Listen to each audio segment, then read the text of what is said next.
ನಮಸ್ಕಾರ. News 18 digital ಕಾಂಟೆಂಟ್ಗೆ ಸ್ವಾಗತ. ನಾನು ಗೀತಾ. ಬಿಗ್ ಬಾಸ್ ವಾರದ ಕತೆ ಕಿಚ್ಚನ ಜೊತೆ. ಕಿಚ್ಚನ ಪಂಚಾಯಿತಿಯಲ್ಲಿ ಯಾವೆಲ್ಲ ರೀತಿಯ ಕಿಚ್ಚನ ಮೆಚ್ಚುಗೆ ಹಾಗೆ ಚಪ್ಪಾಳೆ ಯಾರಿಗೆ ಸಿಗುತ್ತೆ, ಜೊತೆಗೆ ಯಾರಿಗೆ ಕಿಚ್ಚ ಕ್ಲಾಸ್ ತಗೊಳ್ತಾರೆ, ವಾರ್ನಿಂಗ್ ಕೊಡ್ತಾರೆ ಅನ್ನೋದ್ರ ಬಗೆಗೆ ಸಿಕ್ಕಾಬಟ್ಟೆ ಚರ್ಚೆ ಆಗ್ತಾ ಇದೆ. ಅಂಡ್ ರಿಲೀಸ್ ಆಗಿರುವಂತಹ ಒಂದು ಪ್ರೋಮೋನ ನೋಡಿ ಮೆಚ್ಚದೆ ಕಿಚ್ಚ ನಿಮ್ಮ ಮಾತಿಗೆ ಅಂತ ಈಗಾಗಲೇ ಸೋಷಿಯಲ್ ಮೀಡಿಯಾದಲ್ಲಂತೂ ಕಿಚ್ಚನ ಒಂದು ಖಡಕ್ ಮಾತಿನ ಸ್ಟೈಲ್ಗೆ ಫಿದಾ ಆಗ್ತಿದ್ದಾರೆ ನಮ್ಮ ಮಂದಿ. ಎಸ್, ಈ ವಾರ ಕಿಚ್ಚನ ಒಂದು ಪಂಚಾಯಿತಿ ಕಟ್ಟೆಯಲ್ಲಿ ಸಾಕಷ್ಟು ವಿಚಾರಗಳು ಚರ್ಚೆ ಆಗೋದು ಬಾಕಿ ಇದೆ. ಬಟ್ ಅದಕ್ಕಿಂತ ಮುಂಚೆ ಅಶ್ವಿನಿ ಅವರಿಗೆ ಒಂದು ಕ್ಲಾಸ್ ತೆಗೆದುಕೊಂಡಿದ್ದಾರೆ. ಅದು ಪ್ರೋಮೋದಲ್ಲೂ ಕೂಡ ಬಿಟ್ಟಿರುವಂತದ್ದು. ಮಾತಿಗೆ ಮುಂಚೆ ಏಕವಚನ ಅಂತ ಹೇಳ್ತಿದ್ದಂತಹ ಅಶ್ವಿನಿಗೆ ಕಿಚ್ಚ ಸುದೀಪ್ ಈ ಸಲ ಕ್ಲಾಸ್ ತೆಗೆದುಕೊಳ್ಳೋದು ಫಿಕ್ಸ್ ಅನ್ನುವಂತಹ ಪರಿಸ್ಥಿತಿ ಎದುರಾಗಿದೆ. ರಾಜಮಾತೆ ಅಂತೂ ತುಟಿಕ್ ಪಿಟಿಕ್ ಅಂತ ಹೇಳ್ದೆ ಸೈಲೆಂಟ್ ಆಗಿದ್ದು ಎಲ್ಲರನ್ನೂ ಕೂಡ ಮರ್ಯಾದೆ ತೇಜೋವಧೆ ಅನ್ನೋ ಮಾತಿನ ಮೂಲಕ ಬಿಗ್ ಬಾಸ್ ಮನೆಯಲ್ಲಿ ಒಂದು ರಣರಂಗವಾಗಿ ಮಾಡಿದಂತಹ ಅಶ್ವಿನಿಗೆ ಕಿಚ್ಚ ವಾರ್ನಿಂಗ್ ಕೊಟ್ಟಿರುವಂತದ್ದು ನೋಡುಗರಿಗೆ ಒಂದು ರೀತಿ ಖುಷಿ ತರಿಸಿದೆ.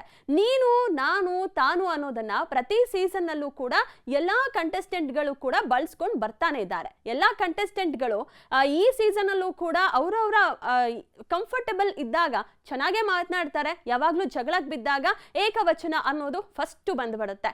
ಅಶ್ವಿನಿ ಗೌಡ ಅವರು ಕೂಡ ಕೆಲವೊಮ್ಮೆ ಆಪೋಸಿಟ್ ಕಂಟೆಂಟ್ ಏನಿರ್ತಾರೆ ಅವರಿಗೆ ಹೋಗಲೋ ಬಾರಲೋ ಅಂತಲೂ ಕೂಡ ಹೇಳಿದ್ದಾರೆ. ಬೇರೆಯವ್ರ ಮೇಲೆ ಆರೋಪ ಮಾಡೋರಿಗೆ ತಾವು ತಪ್ಪು ಮಾಡ್ತಾ ಇರೋದು ಅರ್ಥ ಆಗ್ತಿಲ್ವಾ ಅನ್ನೋದಷ್ಟೇ.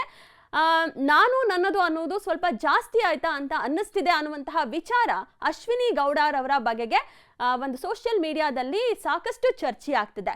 ಸೊ ಎಲ್ಲರೂ ಚೆನ್ನಾಗಿದ್ದು ಜಗಳ ಆದಾಗ ಮಾತ್ರ ನೀನು ನಾನು ಅಂತ ಅಂದಿದ್ದೆ ತಪ್ಪಾಗಿ ಹೋಗ್ಬಿಡುತ್ತಾ, ಅಶ್ವಿನಿ ಅನ್ನೋದು ತಪ್ಪು ಅಂದಮೇಲೆ ಇನ್ನೇನಂತ ಕರಿಬೇಕು ಅನ್ನುವಂತಹ ಪ್ರಶ್ನೆ ಕೇಳ್ತಾ ಇದ್ದಾರೆ ನೋಡುಗರು. ಅಶ್ವಿನಿ ಗೌಡ ಮನೆಯನ್ನ ಕಂಟ್ರೋಲ್ ಮಾಡೋದಕ್ಕೆ ಈ ಮೂಲಕ ಏನಾದ್ರು ಪ್ರಯತ್ನ ಮಾಡ್ತಿದ್ದಾರೆ. ಅದು ವಿಫಲವಾದಾಗ ಸಿಂಪತಿ ಕಾರ್ಡ್ ಅನ್ನ ಏನಾದ್ರು ಶುರು ಮಾಡಿದ್ದಾರೆ.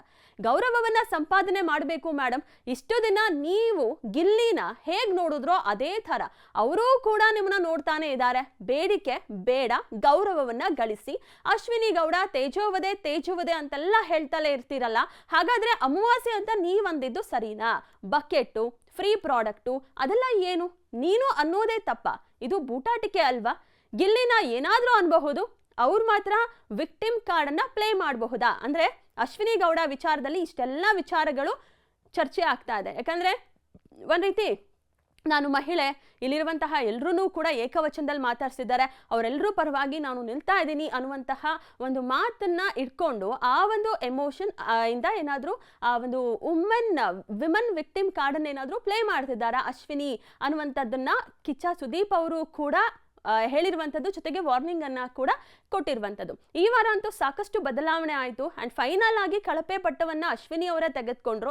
ಅಂಡ್ ರಾಘವೇಂದ್ರ ಅವರ ವಿರುದ್ಧ ಜಗಳಕ್ಕೆ ಹೋಗಿದ್ದನ್ನ ನೋಡಿದಂತಹ ಎಷ್ಟೋ ಮಂದಿ ಅಶ್ವಿನಿ ಗೌಡ ಅವರು ಏನ್ ಈ ರೀತಿ ಮಾತಾಡ್ತಾರಲ್ಲ, ರಾಘವೇಂದ್ರ ಅವರು ಕೇಳಿದ್ರಲ್ಲಿ ತಪ್ಪೇನಿದೆ ಅಂತಲೂ ಕೂಡ ಎಷ್ಟೋ ಪ್ರಶ್ನೆಯನ್ನ ಮಾಡಿದ್ರು. ಇನ್ನು ಗಿಲ್ಲಿ ಅಶ್ವಿನಿ ನಡುವೆ ಜಗಳವಾಗಿದ್ದು ಯಾರೇ ಕ್ಷಮಾಪಣೆ ಕೇಳೋಕ್ ಬಂದ್ರೂ ಕೂಡ ಗೌರವ ಮರ್ಯಾದೆ ಅನ್ನೋ ಉತ್ತರವನ್ನ ತಪ್ಪು ಮಾಡ್ತಿರೋರಿಗೆ ಖಡಕ್ ವಾರ್ನಿಂಗ್ ಅನ್ನ ಕೊಟ್ರೆ ಬದಲಾಗೇ ಆಗ್ತಾರೆ ಅನ್ನುವಂತಹ ರೀತಿಯಲ್ಲಿ ಹೇಳ್ಬೋದು. ಯಾಕಂತ ಹೇಳಿದ್ರೆ ಅಶ್ವಿನಿ ಗೌಡ ಅವರಿಗೆ ಗಿಲ್ಲಿ ಅವರು ಒಂದು ಮಾತಿನ ಮೂಲಕನೇ ಉತ್ತರ ಕೊಡ್ತಾರೆ. ಅದು ಯಾರು ನಮ್ಮ ಕ್ಯಾಪ್ಟನ್ ಅನ್ನ ಆಯ್ಕೆ ಮಾಡುವಂತಹ ವಿಚಾರಕ್ಕೆ ಅಭಿಷೇಕ್ ರವರ ಪರವಾಗಿ ಒಂದಷ್ಟು ಮಾತನ್ನ ಆಡ್ತಾರೆ. ಬಟ್ ಅದಾದ ನಂತರ ಯಾಕೋ ಗಿಲ್ಲಿಗೆ ಒಂದಷ್ಟು ಗಿಲ್ಟ್ ಫೀಲ್ ಆಗುತ್ತೆ ಅನ್ಸುತ್ತೆ. ಹೋಗ್ಬಿಟ್ಟು ತಾವೇ ಖುದ್ದು ಅಶ್ವಿನಿ ಅವರ ಬಳಿ ಕ್ಷಮೆ ಕೇಳ್ತಾರೆ. ಅಂದ್ರೆ ಮಾತಾಡಬಾರ್ದಾಗಿತ್ತು, ಅದು ಆಟ ಅಷ್ಟೇ, ಆಟದ ಸಮಯದಲ್ಲಿ ಮಾತನಾಡಿದ್ದು ಅಂತ. ಬಟ್ ಅದಕ್ಕೂ ಕೂಡ ಅಶ್ವಿನಿ ಗೌಡ ಅವರು ಆ ಕ್ಷಣಕ್ಕೆ ಒಪ್ಕೊಳ್ತಾರೆ ಅನ್ನೋದು ಬಿಟ್ರೆ, ಬಟ್ ಆ ನಂತರದಲ್ಲಿ ಕಿಚ್ಚನ ಪಂಚಾಯಿತಿಯಲ್ಲಿ ಅದೇ ವಿಚಾರವನ್ನ ದೊಡ್ಡದು ಮಾಡ್ತಾರೆ ಅನ್ನುವಂಥದ್ದನ್ನ ಯಾರು ಕೂಡ ಯೋಚನೆ ಮಾಡಿಲ್ಲ. ಬಟ್ ಇವತ್ತು ಅದೆಲ್ಲದಕ್ಕೂ ಕೂಡ ಉತ್ತರ ಸಿಗುತ್ತೆ. ಅಂಡ್ ಇನ್ಮೇಲಾದ್ರೂ ಅಶ್ವಿನಿ ಅವರು ಬದಲಾಗ್ತಾರ? ಟಾಸ್ಕ್ ವಿಚಾರದಲ್ಲಿ ಉಸ್ತುವಾರಿ ವಹಿಸುವಂತಹ ಸಂದರ್ಭದಲ್ಲೂ ಕೂಡ ಗಿಲ್ಲಿಗೆ ಹೋಗಲೋ ನೀನು ನಾನು ಅನ್ನುವಂತಹ ರೀತಿಯಲ್ಲೇ ಮಾತನಾಡಿದ್ರು. ಅಂಡ್ ಕ್ಯಾಪ್ಟನ್ ಅನ್ನೋದನ್ನು ಕೂಡ ಲೆಕ್ಕಕ್ಕೆ ತೆಗೆದುಕೊಳ್ದೆ ರಘು ಅವರನ್ನು ಕೂಡ ಒಂದ್ ರೀತಿ ಕಿಚಾಯಿಸಿದ್ರು. ಇನ್ನು ಧ್ರುವಂತ್ ಪಕ್ಕದ ಒಂದು ಗಿಲ್ಲಿ ಟೀಮ್ಗೆ ಹೋಗಿದ್ದಕ್ಕೆ 6 ಕೊಟ್ರೆ ಅತ್ತೆ ಕಡೆ, 3 ಕೊಟ್ರೆ ಸೊಸೆ ಕಡೆ ಅನ್ನುವಂತಹ ರೀತಿ ಗುಸು ದನಿಯಲ್ಲೇ ಇವರು ಮತ್ತೆ ಜಾಹ್ನವಿ ಅವರು ಮಾತನಾಡಿದ್ರು. ಬಿಗ್ ಬಾಸ್ ನಿಯಮವನ್ನ ಮುರಿದು ಇಬ್ರು ಕೂಡ ಮತ್ತೆ ಪಿಸು ಧ್ವನಿಯಲ್ಲಿ ಮಾತನಾಡಿದ್ದು. ಎಲ್ಲವೂ ಕೂಡ ಈ ವಾರದ ಪಂಚಾಯಿತಿಯಲ್ಲಿ ಚರ್ಚೆ ಆಗತ್ತಾ ಅನ್ನುವಂತಹ ಒಂದು ಪ್ರಶ್ನೆ ನಡೀತಾ ಇದೆ. ಇನ್ನು ಕಳೆದ ವಾರನೂ ಕೂಡ ಕೆಲವೊಬ್ಬರಿಗೆ ಬಿಗ್ ಬಾಸ್ ನಲ್ಲಿ ಸುದೀಪ್ ರವರು ಒಂದಷ್ಟು ಮಾತನ್ನ ಹೇಳ್ತಾರೆ, ಬದಲಾಯಿಸ್ಕೊಳ್ಳಿ ಅಂತಾನೂ ಹೇಳ್ತಾರೆ.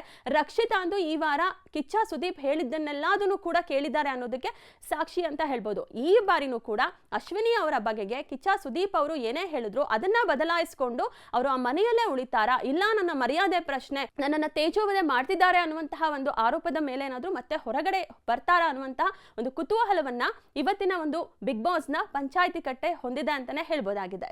ನಿರ್ಭೀತ, ನಿಷ್ಪಕ್ಷಪಾತ, ವಿಶ್ವಾಸಾರ್ಹ ಸುದ್ದಿಗಳಿಗೆ ಮತ್ತೊಂದು ಹೆಸರಾಗಿರೋ ನ್ಯೂಸ್18 ಕನ್ನಡ ಈಗ ಆಪ್ನಲ್ಲೂ ಲಭ್ಯ ಇದೆ. ದಯವಿಟ್ಟು ಇಲ್ಲಿರೋ QR ಕೋಡ್ ಅನ್ನ ಸ್ಕ್ಯಾನ್ ಮಾಡಿಕೊಂಡು ಆಪ್ ಡೌನ್ಲೋಡ್ ಮಾಡೋದಕ್ಕೆ ಮರಿಬೇಡಿ. ನಿಮ್ಮ ಬೆಂಬಲ ಹೀಗೆ ಸದಾ ನಮ್ಮೊಂದಿಗಿರಲಿ. ಧನ್ಯವಾದ.